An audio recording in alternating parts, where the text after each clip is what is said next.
ఈనాడు యువకులు ఇంద్రియములను అరికట్టలేకపోవటం చేతనే వారి యొక్క నడతలు కానీ, వారి యొక్క నిలకడ కానీ, వారి యొక్క కూర్చోవటం కానీ అన్ని కూడా విరుద్ధమైన మార్గమును అవలంబిస్తున్నాయి.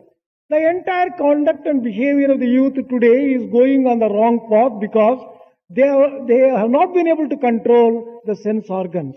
ఒక్కరైనా కూడాను క్లాస్ రూమ్ లో కానీ కదల మెదలక సరైన రీతిలో కూర్చునేటువంటి యొక్క విద్యార్థి కనిపించడం లేదు. I have not been able to see even one student who is steady while sitting in a classroom and while listening. ఏ విధంగా నడచాలి, ఏ విధంగా కూర్చోవాలి, ఏ విధంగా నిద్రించాలి, ఏ విధంగా మాట్లాడాలి, పెద్దలతో ఉండినప్పుడు ఏ విధంగా మనం ప్రవర్తించాలి అనేటువంటి విషయము కేవలం వారికి ఏమాత్రము తెలియదు.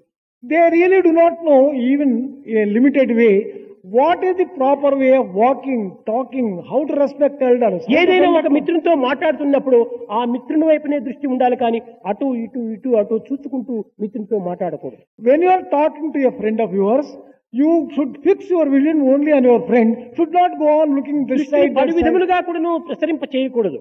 You should not divert your vision this side and that side. ఇది యువకులకు చాలా ప్రమాదమైనటువంటిది.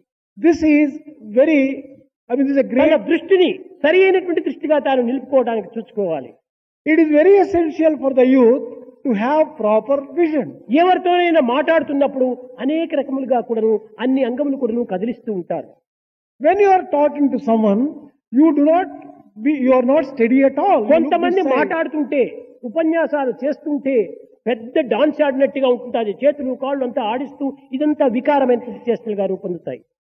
Some people, when they are talking or giving a speech, they make such gestures, moving their hands, etc. అంగములు ఆడించకుండా మాట్లాడాలి.